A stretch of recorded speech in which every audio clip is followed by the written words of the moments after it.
are believers and not thinkers. Yeah. So once again, you know, when you're young, you believe everything, but when you grow, you need to question them. These are some questions, very relevant. Don't be offended. Better music. All right, see. Many so time maybe we are seeing you know, and I used to be about maybe Sunday be on the way. Free today, a Christopher Jesus is coming soon 2019 years ago, and so still I won't do. Common sense in you, maintenance and why you guarded of feeding, or you go say be at the web. Yeah, to be the map on summer went to. We was on summer, maybe on the Jemo.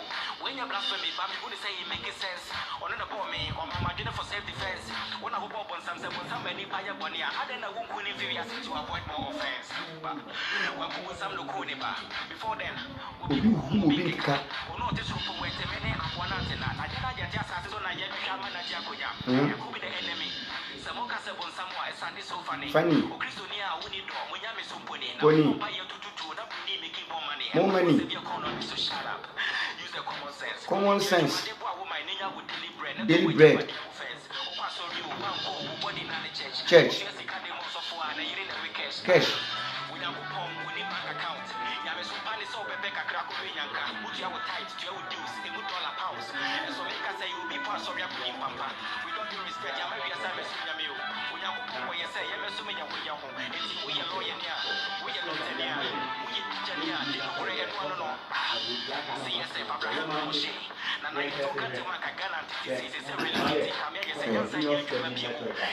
Yo, I was here for a very mature memoria kwaba. With a mesremo on Fanchem. Me baby some short video.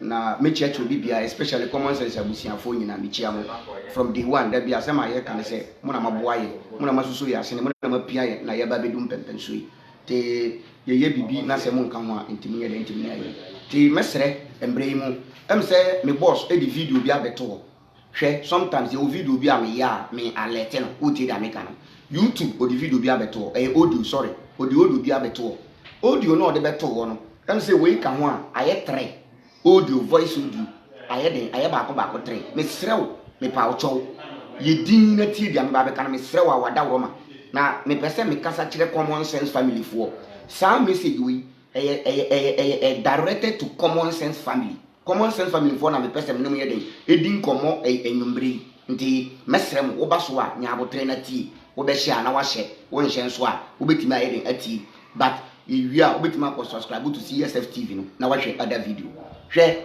me boss edi audio bi beto ho na sebi audio no unse obi kasai ofra ye no kasai madika aka kire wo se enye first audio ni enye second audio ni we ye audio no baako 4 audio baako 4 dia aka na ewe chiri no onfam bae CSF members common sense family ye na ya adwuma adahwa ya adwi ya adwuma sisi ano audios na e ba bonte no kasa kire ye mesremo kasa kire ye common sense family members no mesremo madagoma kasa kire ye ade nti na me kasa won se ye be kai na ye be kai ya Abraham bi Moshe odi common sense family ede ba ye no a wo sha se o ye teachings no Abraham bi Moshe ye obia Abraham bi Moshe ni tembi oba be kasa oba be tira ni page so be kasa no asemba ko ya mo be ka ye o ka ne se me nya personal attack mentimi nkofa se sofo bi hu asem embetena ha se bi sofo bi akoji edura ende mfa me hu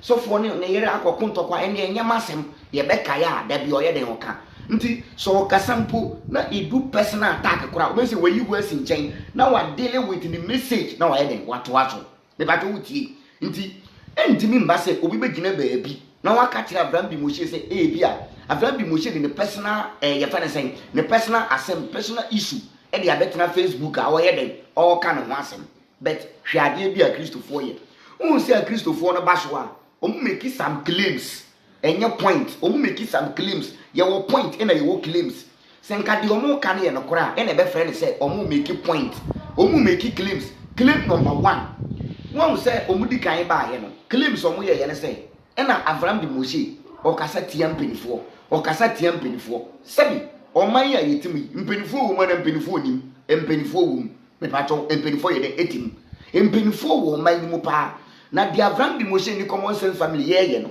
enye se mpenifo no monte edo omansum trodo ewio anajo enyumbiro de Avram bi Moshe betena di page so baby obeko TV station interview bi a yebeye no radio station bi obeko de obeka bia omoasum omoti but me bisa say atemdidi ben ena Avram bi Moshe dia ya peni bi a enye ne ya besisesi a peni ne ma abonten nti mesrɛ mo mepa mo chow we ye sure say oman ya yetimu yi nsɛm Avram bi Moshe ka no sɛbi obo oman peni bi din eye no e ka asɛm bi fa oman peni ho a mpacho nka wo befa we ye sure say obefa no ho tototo dabi nko mfa no hundi Avram bi Moshe oye MP bi di MP bi atema nka MP ne betwe no obefre no e wo court nti fatu wo abim common sense member say wo ti ase say Avram bi Moshe onfa peni bi asem man betena social media say obo no personal attack anase oyeye no a Christopher mi wi na aba mo nchen mo de no me di quotation e be den e na be hwe mo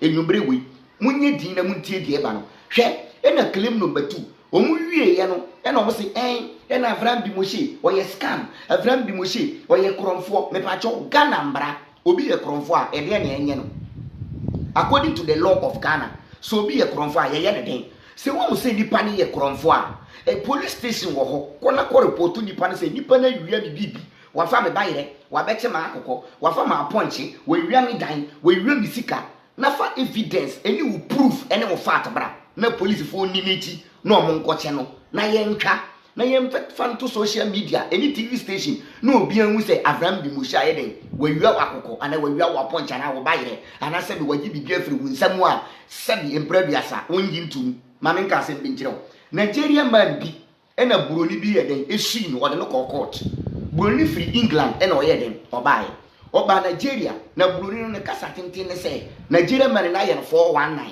wagi ni sika ena o mo se yo o mate ase mesre me wi na me di quotation atale ho em se o mu claim number 2 ena me boss no o mu make claims baako 3 number 1 o mo se Avram bi Moshe o ye mpedifo ye fra de bi influence ye fra ne say ye fra de bi I don't know say minim say na meka no borofo kasa o mu pia nipa e de yakọ bibi mu say o mu pia Avram bi Moshe no bude na kwa akọhye abanyinsam o mu pia no de akọhye mpedifo nsam no mo say Avram bi Moshe wakasa tia MP wakasa tia Ghana mpedifo say na openi bi beti na peni na abaye den e de akọhye no court sem na akọhye say Avram bi Moshe ya che no na de oye no atimi eto aye den atwa o mu ye o mu ntumi nti o ma firi ho afiri number 2 di omo ye ne say Avram bi Moshe oye kromfo e na me ka no Ghana mara kire say so obi ye kromfo no mu say we wia wa de a mentina fie nka memfa phone mfiri obi e ye kona ko report woni police station ko report no na fa evidence ko na de ofa ye no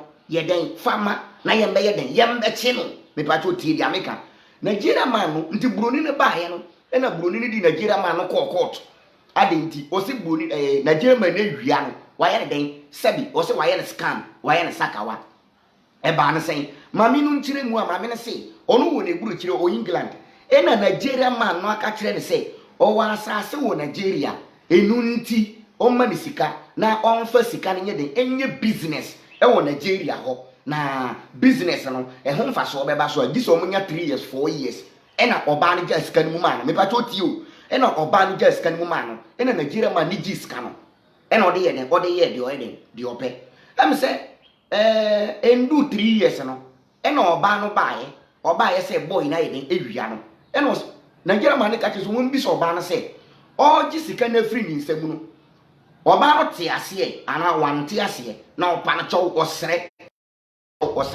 sika na oba no di to account mu no oba no na bi sika no ko to account mu ana oyo ono Nigeria ni no ko tam sika no odi to ono ankasa na account mu ena maame ne se ono England ni no ena odi sika ne ye den edi to ye fa ne sen ono buroni bibini no Nigeria man no odi to na account mu nti o se lawyer phone mbisa ne se ono no kro no ben na wabo no me ne wa akasa me sei ena wate wo ase ena wodi sika na ye den edi atum afi wo se mabo kro no on kire kro no kro ye den oboye hwe minuanum Ghana for a Christopher especially ni titru a Christopher hwe embredu se sabin brebiasa wenyi sen kra yemfa adwemfa nye den emfa nye adwuma na me ka kire wo ya bibifo expect ni titru hwe first me kasa ya na me pese me to sebi na nsen sa sebi me be ye free me kasam because asem no kra ye to sebi wote de ameka no asem no kore ye nto sebe a Christopher mu duebo a Christopher mu duebo ankasa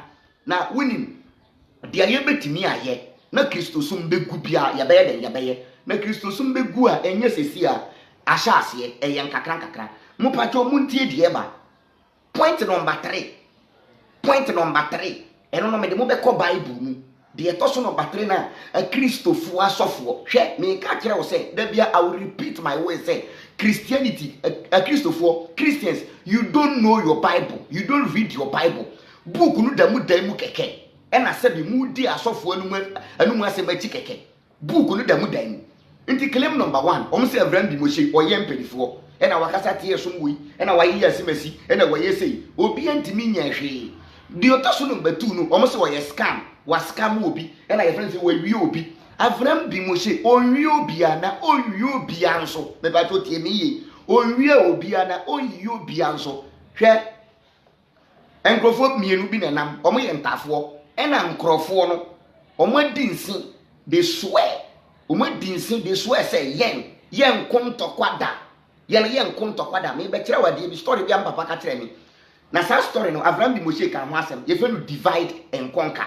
hwe eno na Christopher no omo pese omo ye sesia no they want to divide and conquer omo ye no wo kwan ben so won say your group mienu sesia ye we Christopher a omo mpa Abraham bi Moshe asem because of the teaching no dey den or the buy no ena ye wo common sense family omo di Abraham bi Moshe echi utie da meka no omo nim say di Abraham bi Moshe e ka no e 100% correct from the Bible every angle for to be anything eni ho but nipa de sani bia ewo human problem mistake ye den ewo nipa ho utie ye wo bi otie misesi a otese Abraham bi Moshe sebi mprebiasa enko echire na nanu mfa enko echire Abraham bi Moshe ye bibi na ade ne nye na mpa waje tum se de oye ne nya obi be gina de oye ye no so obeka so onye common sense member pim ye wo bi nso a ade na bi Moshe ye no oye no 10,000 time kra still the person will still follow the message of Abraham bi Moshe nti woni a Christopher for apply we say no if we cannot talk to the members our members if they cannot stop their members following Abraham bi Moshe then we will rather talk to the members and the followers of common sense family. We would rather talk to the members and the followers of Abraham bi Moshe. How? We will criticize him. Yebeka so ye kronfo, yebeka so kasa tiampinfo, yebeka so nanimu kasa nye, yebeka so ye say, yebeka so ye say. Uche da mekano. Indirectly, they are talking to the followers and the members of common sense family. Inti wana utimu na unjina yiye no beka na wokora wo ye say na. Da bi nanimu kasa oka, wose ono ye human, ye nipa, ye human error. Sebi prebiasa obeti me say Abraham bi Moshe amansa obeti me say sebi wa ye say but wona wutie mi no me pacho wona wutie mi no the Abraham bi Moshe ye na bia enye a wote ye no we more than that nti mu a Christopher na mu criticize nipa no mu ye hypocrite nti sa na omde ba ye they wanted to push Abraham bi Moshe to some place omo kana no ahye e na o kan say e na o kasa tie say edumbre bi ko mo so kasa tie MPP fo edumbre bi mo so ye NDC ni nti common sense followers na CSF followers na members no excuse my language ye obi a oye common sense member all right still oye MPP ni ye obi a oye common sense member all right still oye NDC ni enuti omu say no we want to ye pese Abraham bi Moshe ni followers no ye pese ye twetwe bi sign ye pese nkrofo jai ni message ni tie utie ena dia me pese common sense member what ase ne say men fam to wa bi mu say udi Abraham bi Moshe achi fatu wa bi mu say utie message no message Abraham bi Moshe di ba no ena fatu wa bi mu say wo ye den utie me ba to utie da meka no se we wa adwen say udi Abraham bi Moshe achi a o human error me ameka sai no human error e bia me ti ai me problem se bia nye kro no a e bia ye mape e bia nye mapa se bi imprediasa e nsanom se bia nye nsanom a ye wo problem ka mistake kakra wo nipa ho into the book of Revelation wo se nanso e wo nipa bia ho nipa bia nye correct wona wo criticize nipa no boni na nipa na ye no mistake na nipa na ye no you can do the same thing. And sometimes you have to put yourself in some people's shoe. Nipa no asem na to no bisa ho se nka ye wo a nka obeye ne den nipa na asem no to no asem be na wo ka fa no ho ye wo a obi ka asem na wo ka fa obi ho a wo no ye ka fa ho a ebe ye wo den ana me wi na ma ba voice audio no so audio na ye de betu YouTube no wo de mo nko Common Sense Family any CSF TV wa wo nya ntie na ko tie se okwabra ni kristoni a ofre ne ho nyame somni a ye bonesu di na hyensuom oji communion ye bonesu okatons egi Yesu di na wa frɛ a wo nya nyansasem Christ me ka kyerɛ mo say Christians mu nim tete pa a Christofo men yi ado yi otwe na nsa me say mekasa e ma vram bi mo hie kura be pam to say a o me pa to ya men kasa me ka no kura kyerɛ wo mu nim tete pa because Luke chapter 14:26 o say wo be fa Yesu na to abusiafo to twene eno ma me nya aka eno papa nya aka nti sabi eno ma me aya aka na obede na wanya fie nyansa nti Kristo ni biara excuse my language a Kristofo ndodo no one lack common sense mu ni fie nyansa ye de bobra wa asase so mu ni bi mu nsua nyansa a Kristofo mu nsua nyansa na yenim bebia ni nyina firi call na eba no yenim bebia firi empenifo na eka o masem o mu bube yese ntokwafono wa na ato akeka ntokwafono wa wonya nipa na afono a na wo keka wonya nipa na so kora wo be yegu ho wonya ne sere kora wo beka wonya ne to ni turum kora wo beka ntokwa nti ntokwa no afono a Kristofo o mu di debate ba ya buha o mantumi ebi o manti kwaso dem ko hwe bi mo amuhu de ko so live and color nti this time Common Sense Family members misremo me pamcho yenjina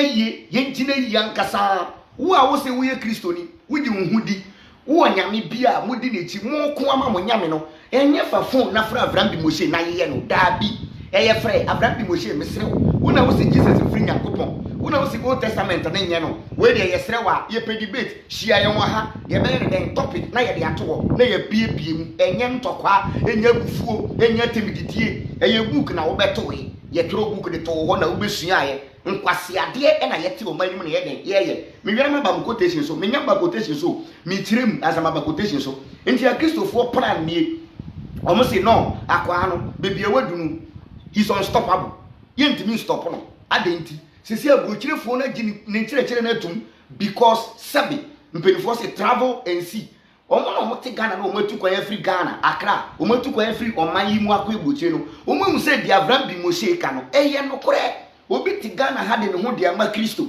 hwe boy bi aba ye fenu Bismakosi wutimi say akwa no time na owo Ghana no enye sabi wutimi say yes oye Kristo ni mapa oyi ton sankasa bompa ye ni mumpa ibo pa anka ye ka se okoye sofo obetimi aye wo hwe ni teaching se wutumi se akwai sebe wa ben ewo Kristo sum odimu ewo Kristo sum but nipa adinda yetrim otanase wo se first day no ti Abraham bi Moshe no se akwai na adi nya adwuma obi ani obeti Abraham bi Moshe sebe first day no on kasa kakra this obi o ye conscious person this obi o ye critical thinker this obi na adwimu da wo common sense ye adwuma sebe this obi ya tete no fie and what Abraham bi Moshe ase until sometimes we speak to wise people ye ne anyansafo na ye de kasa sabi misre eyam penifo di movement ye chi ye nim se penifo tie ye ntem ye sre mo penifo no ye nkola ye kasa na ye nim asem anko ya ye sre mo mfa ncha ye but de ye sese ye de to no ye se ye de to one fan to wa the free talk into point number 1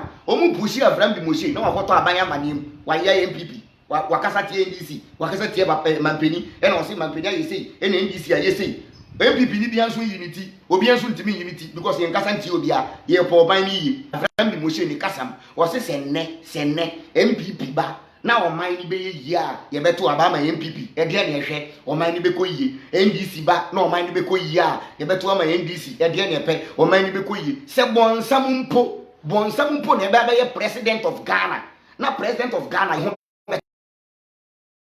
yebenya free water yebenya free road yebenya free hospital na yebenya ade yebema ye ho atoye na yenya good system we will vote for that bonsam me ka no kora de akere ye wie ne ba quotation so ave mi be kire so Kristofo abon a Kristofo nim Bible a Kristofo abon nti na asofo ni edifo titi wo mo no o ma bongo nti asofo ni a Kristofo ye den sisi wo call na ye fe ne sen papa no ye no mesrew ko Common Sense Family na ko tie wa me phone tu anka me bo audio no ma e ma wo ye den etie but wo de ko ho na ko tie voice no papa ni person o kire se na I love Abraham bi Moshe I like him I love him because me na nantie minim se no tie I know the type of nipa minim se no ye de o tie won time mishia no Abraham bi Moshe so nim no kore na o ka no kore na kyerɛw na ayese wugufu na wo mpese obetie na ayese na akoma ikosoro but matimi ahu say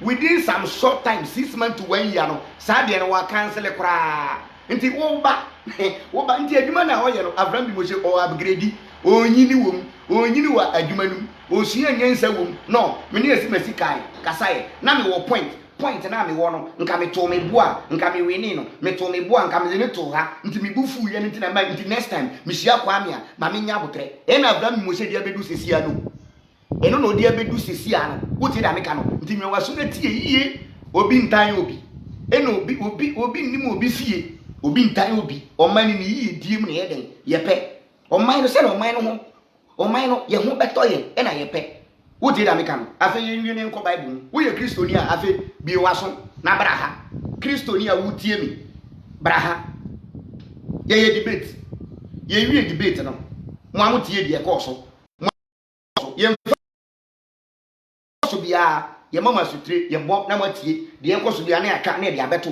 o ende ade chi ye no we na e ko so teachers bia ye mamote nti ewia ya na me call YouTube ewia ya na me call YouTube utie hwe wo se me de kan ka Abraham bi Moshe asem bi kire wo ono on personal attack hwe me ne nam o ye obi a enka audio no minim time onya audio no minim time nipa no frɛ no o ye obi a me ne wo fie senka o ye personal attack go be frame so o esimesi nti watie voice bi obi aye watie onya ne sa wanya ne sa nti mi kura minim kura so obi afrɛ no aka nkwase asɛm wutie da meka no na o kasa no nipa ne kasa no Abraham bi Moshe to no boboko eno yiyama no baako eye me de na ade asa nti Abraham bi Moshe ka che nipa ne se bra daddy ade asa kona ko dwonso na koda daddy ade asa ko dwonso koda o mtima mu se sabi papa akokora pa o na wa afra ya bo ne pa so on frɛ no nka nkwase asɛm oni atem no no kora oni matem didie ofrɛ ye no kora oni matem didie ofrɛ ye no na onim sɛ ofrɛ ye no nka obehia Abraham bi Moshe ka hello me pa cho hwan ni oh mesrɛ wa ye me pa cho nti ama ne nsɛm nyina ka ni tim ne nsɛm nyina ka ni sisim onhu di obeka biem afi ogina mesrɛ wo ye ma adwenye adwuma mesrɛ wo ye ma adwenye adwuma ne mbrɛ na so sɛ bibini sabi Kristoni wo betu esoma agu na sebe fa nyensa ne adwen fa ya adwuma ya adwen na nyensa ti adwenum adwen ne da wutrim no nyensa tim wutie adwen ne ye pot adwen ne ya akonya no na nyensa nimdie anyway nim knowledge ye fa ne sen etitim nti nyensa no a eti wa eti adwen ne wo wutrim na nyensa tim no fa nyensa ne ya adwuma na nya ho mfaso ye nto aso bra no ne point ne say point number 3 a Christopher making say na Abraham bi Moshe wa 9 oh erade a Christopher me sremo me pamcho me munsia mo Bible ni yo me be ko to quotation bia ma bia wo be kom nipa na o kasa Abraham bi Moshe a 9 no nipa no wo ni wa wo matu we yi abo hye be 4 wa yi ni yam nyam nyina atu agu we ku ni ma nyina but tie die den eba me kan Genesis chapter 1 verses number 26 na yentie dia wa wo Nyankopon ye den e kan he nti Abraham bi Moshe wa wo 9 na mo ka no mo de ye den they want to push Abraham bi Moshe to common sense family say wa wo 9 nti den na say ye obi Ghana ha wa wo 100 baako 100 ono nso me wie na ma ba Gideon so Gideon o wo baako 70 say baako 70 me wie na ma ba say so Jacob so Israel da bia mo so la Israel Nyankopon Abraham ni Jacob o wo sen o baako 12 wan ka Jacob asem wan ka ya fa ne sen Gideon asem enu kura wunnim se wunnim Gideon de na Jacob de wunnim se Jacob o 12 children wuti da meka no o nkwala baako 12 Kristoni se wo be yi Abraham bi Moshe se wa ko Israel na ko hwehwe Jacob na ka chance Jacob se Jacob ejimi na wa 12 munsua nyensa adwinda muti munsua nyensa kakra munsua nyensa na Nyankopon de ma no munsua nyensa Kristo for mesremo ha munsua nyensa na sabi mabon mu fi se ye bedi agbo mabon me kan Genesis 1:26 mo am Bible no tie dia wo Nyankopon ne ka no tie dia wo Nyankopon no wo kan Was it then God said, now we will make human being. They will be like we'll make human being. They will be like us and resemble us. They will have power over the fish, the birds, and all animals, domestic and wild, large and small. So God created human beings, making them to be like Himself. Bless them. Utie insira nyankopon beka insira sem. Insira na nyankopon di ba be sira no tio. Insira no bi na Abraham bi Moshe atapo a, o said the monte asenso no so adane manso no. Me blessed them and said, many children, have many saying, have many children. You can say many. Oh, and no be a benyan naya. What's the other intina one nine? And young nyankopon is young shots as so much. In the Christian be Bible quotation we now what's phone? No baby, you see every winter. You can be at YouTube and go some teachings war and baby kakra. Now would you friendly pa? Now would you friendly pa? Ade, I can't quasi assem. Now you ball pa. Now what you two can't quasi assem. When no be can common sense is a pill, but we don't know them. If you give it to them, then we can't force them to swallow it. Saying common sense, a pills. Now we can meet them like a bit media more, but you can't force them to swallow it. Like we will have give it to you. Many common sense, little common sense, logic and reasoning. If you answer, Christian is here, if you answer, na fucking kind Bible. Then I'm about monster. Inti when you go Adam, Adam, but I bet not so. Now, my baby have many children. Yeah, Genesis 1:26. Yeah. My back Genesis 1 man. May kind 35 verses number 22. Tie, me say. So who catch you be say wa wo bebre. Now I am born here and Jacob wa from Jacob beko born samijam. So be wo bebre a born be na nipa na ye. Wa wo bebre born be na wa ye. Nonsense like that. Nti eno na ka say ye pushi nipa. Can some and sa. My Bible no, and a personal attack. And I was say, and I found what to say, and I was say. Yes, brother debate, I was say. Yes, brother debate, but I want to debate. For Bible, brother, be defending on Yankopo. Made Nigeria, you be the atoll. My post here, you be me paid. Who you are going to push it? Mammy be a good Bible, or see or quasole. And no deep beside say, Mammy, oh, quite tell you. Or besides, Mammy will coin, and also all quasole. And also there be coronavirus and Abano, young quasole, and also there be or coffin a honor what could you communion. And a panic catcher and says, still, Yalian TNG communion because Yaliana stop community. And a mamma Burani Bisa Papa say, your friend say, and Crofua yen see, almost so many because according to Christianity, much less Buddhist, China for any one more marker, only a bosom for because only a Buddhist, almost so many for almost so many amino. Yalia fee or more, na yena yes say so many amino, Yaliana baby do her. Yaliana stop some. That sickness has stopped our worshiping. Maminka tree na mambre uti da mekano. No so nyamino. Yalia bo mukrum. Na yena yesi ye so nyamino. Yalia ne bedu Ghana hano. Yalia na timia stop ye nyamisom. E na muka che why ne betimi atete me nyankopon tam. Coronavirus betimi atete. Coronavirus ba ye no atimi atete wo nyankopon tam. Nti ende wutimi nkwa asole. Ye mfa adwenye adwuma. Nti mami ni kasa no ena papa ni ka chen se o ka che papa ni se odwen won ti ase na o kwa koji komini Yesu honam ne moja nti mami ni bisa bra ne se nti o ye sure se sa Yesu moja no senketimi stop to me na ebo nipa ho ban a omo no omo di Yesu moja no omo Yesu moja edi ne honam no ade nti na yale ni ntimi stop ko nora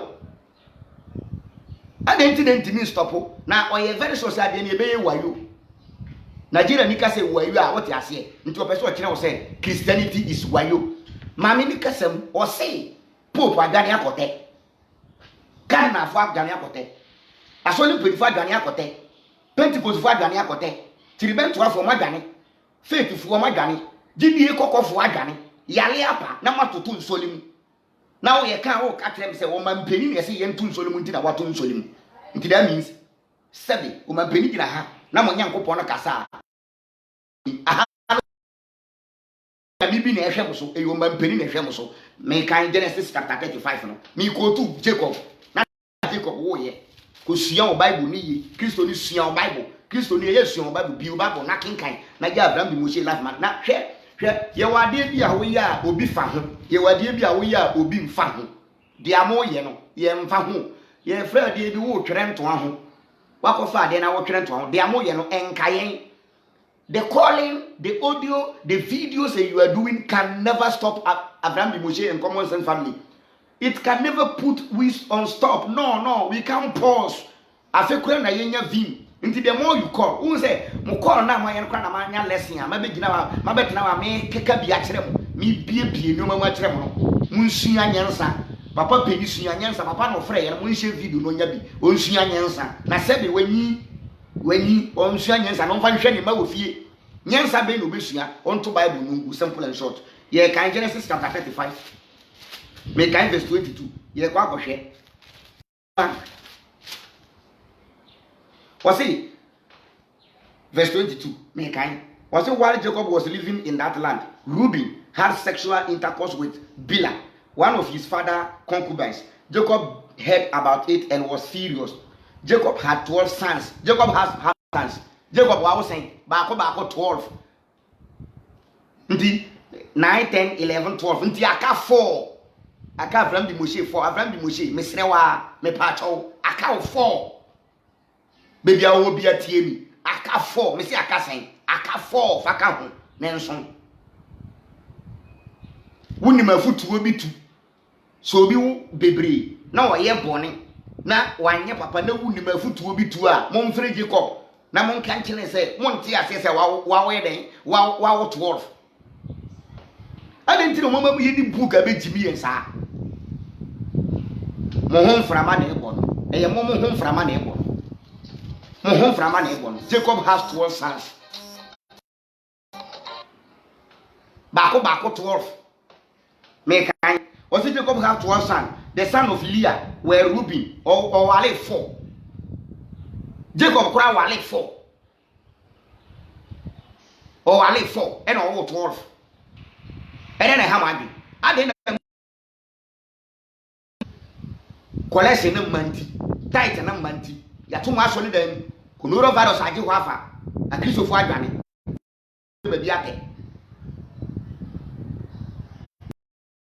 I saw the Nigu. I saw it say because of Abraham Moshe and coronavirus. Abraham Moshe started it, and a coronavirus turned baby no say, no, this guy is doing a marvelous work. Let me go and help him. So I am telling you, I'm prophesying. We need more quarantine. We need more lockdown. They will lock us down. They will lock we down. I'm telling you, they will lock we down, and we will close churches. Are closing. It will be great. The kind of go to me. Read Judges 8:30. Maybe I kind of yeah, 44. The younger CSF killer, foot soldiers. We are coming like we will smash Christianity. We will teach them sense. We will teach them how to reason, how to use common sense, how to think critically. Fucking book called Tanakh Bible ni yango kaho. Eno mo dia be wia ya adwe. Omo dia be ye nkoa.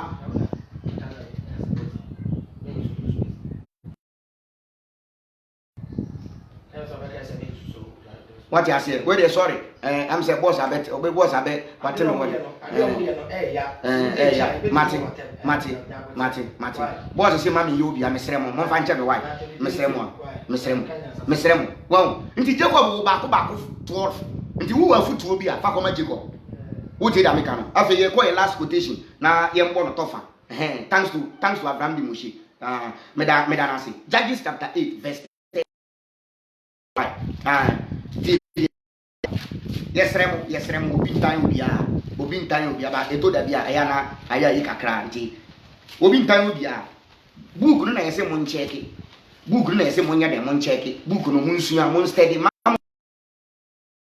na ti ase yese nsore na ho ko no enye mo nkwadie bi ntina asofo no titi asore dem eye musika ntina mo ye dem mo titi asore dem uje da meka because enye musika ntina mo titi asore dem mu a sabi nka yale ya abai nka sofo nka nkyerɛ wo sɛ fa tight ne collection fa phone so bre no nka sofo nka sa nka sofo no mbom ɛna ɛsɛ sɛ ɔyɛ den sofo no mbom wo pes kama mo na sofo ade kye sofo frɛ wo sɛ bra ko bi na me ba cho anopai mo hote sen na oba no ne nkwala no mo didi ana we dey me send 200 Ghana bia to my account mo mfa ntwa week. Em me be di adanse se asofo no ye den efa mo ho ba me pa cho asolo ba be na asofo friend na wo de bi atum o pe o college na o title to ono nsa mfa sika mbrel o mfa sika nye de embrel judges me kan yesere obi ntan obi anti sabi Kristo ni wo fra na wakanye nsasem wo fra na wakanye nsasem wo fra na wonti bia se wo ti ba bi no obi be bo pa se fra bi Moshe na ye na ka chen se da bi ni sa adage no wan kasa fra no abra bi Moshe se bra nti bra wan kasa ye den bra wonti bia se wan kasa ye den bra afahi ana obi abitu ana be ba jo me ba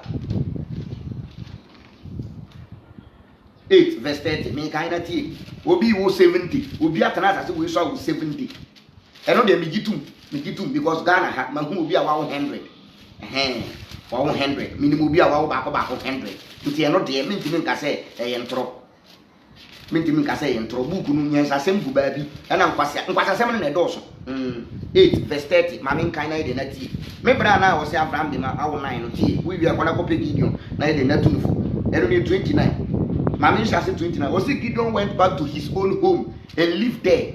He had 70 sons because he had many wives. Mami Bo hope you. Also, Gideon went back to his hometown and lived there. Verse 30. Judges chapter 8, verse 30. He had 70 sons because he had many wives. Ahana Mami Chira Dibimu. Unso can say 70 sons. 70 sons. That means men man kwa 70 no. Emane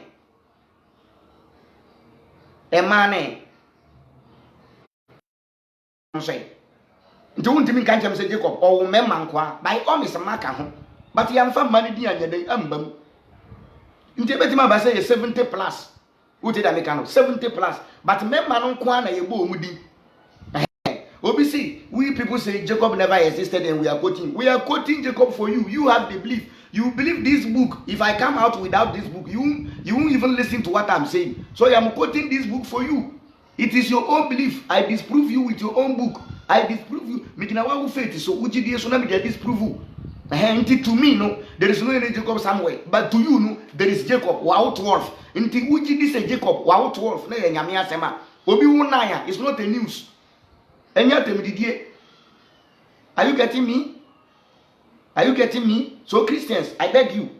I beg you. I beg you, Miss Amsterdam Opium, Munsiam Bukuni, Bukunusian. This time, Mutifieno, Munlusushi, Bukunusian, Wolf, you now working kind Bible. 2 weeks, 3 weeks, I won't quite solid. Munlusushi, a yes of 4 day Lusu collection, or Lusu type, internet and ya break. No maba TV, mumbi asolo, na yenko asolo, yenko bompayo, pray in the house. Christoni, pray in the house. Bompayo ofie. Efie na wote na wo bompayo nyankopon betie. Nyankopon ontie nipa mpayo bo wa asole dem. Nyankopon otie mpayo bo ofie. Nti asem na baaye no, I chief imam, Ghana chief imam, o kan say, ye fa ne sen. Muslim ni bia nse ni fie no bompayo. That means nyankopon betie. Common sense. Ba mu Christos fo mu pese mu kire yen say do Sunday. Na mu ndwane amfi mu fie na man ko asolida e man ko edan bi mu a ye friend asolida mu no mo bo ampa ya nyankopon ontie mu. It doesn't make sense, my brother, my sister. It doesn't make sense, my father, my mother. It doesn't make sense. Minu akuma, minu apeni nyansa nim. God can listen to you everywhere. Even your Bible said mo nyanka e kora no nim de hia mo nti bebi awo no ka wasi bebi abenu mensa be hia mu no na me wo ho nti wo yere no ma mu hia mu in the name of nyankopon e wo mo dan mu bedroom kitchen ene mu hall. God will listen to you na collection no mo to collection na ma papa no mfa nye top money na mu mfa ndidi rather than giving that money to somebody's father until you are feeding somebody's father indirectly. Minu ya Christoni we amaka boni ben amaka Mrs. Kana wo de ma sofo no amfa nkoma nyankopon Ehunida, ye ni bank account. So ye say Nyankopon save you GCB. So save you CGB. So o save you ye find the bank ben Nyankopon Eco Bank. Say Nyankopon Standard Chartered Bank. Ye nim be the bank wo. Nyankopon oni momo account na wo de atum. Nyankopon untimi nye merchant enye de envambre no. Nyankopon untimi nseni scam no. Nti say scan na wo de akoma nipa no. Ah wo so de koma Nyankopon. Onu anu obedi. Nti say scan no boa no na fa kobra boa na fa to asase. Boa no na fa tue wo school fees. we bone be na aka ntimi nua na ofre ye no mesrɛ mo a Christopher no omofre no de omo ye ni di adanse ye se omo adi nkukuo omofra na sem no omo ka no edi adanse ye se omo adi ntwo omo adi nkukuo dada omo abofom they are losers already because woni nipa no say won te ase a don't call and insult call, let's arrange for debate. You call and you are insulting the person. Fight the person with what he's saying, but you rather insult the person. Am I making sense? I am making sense. Am I making sense? Common sense. I am making sense. Don't call the person and insult. Call the person, arrange for debate. That's all. Me nkasa bebre, metwa video no so. Mon subscribe to CSF TV. Na Common Sense Family, mon ko honso. Na other video no audio no mesere kona kotie. Kotie the humble of Abraham Moshe. Na kotie how the person was grievous. Say na nipa no ni bufui, how he was angry. Na me so say nipa no frɛ ye no. Ya mani sika pa. Sika na ya man na emu odu. Nti ya ka tie ne se ofra sebi onfa bufuo nkasa because sika na waje no emu odu. Me do obi biase. Common sense forever. Forward ever, backward never. Forward ever, backward never. We stand still. We are coming to enlighten our people. We will wake up our people. Sounding wake up call. We want people to use their common sense. We should think critically, reasoning and logic. Thank you very much. You do be biase. You do be biase. And you bring life and colored. You best have a Your church will be biase. Common sense abusa for your also. Eh yintimi bobodi. Mona mo ye videos be support no. Ye so mu twe. Ye nye one na yenkunko ye nim na ye nkran kakra. Ye bibia besi ya. Big up to Abraham Moshe. Big up to management. Big up to DJ Fuad, P Black, Brasset, Photo and Obibia. Me Obibia se ye bibia besi ya. Me ka twi dada. Brofo na hagen. Brofo chinchina chi yanka brofo. Asemo nti twi na me yade ti me ka twi me da se. It be babisia. I didn't know honam no bebre. Bye bye.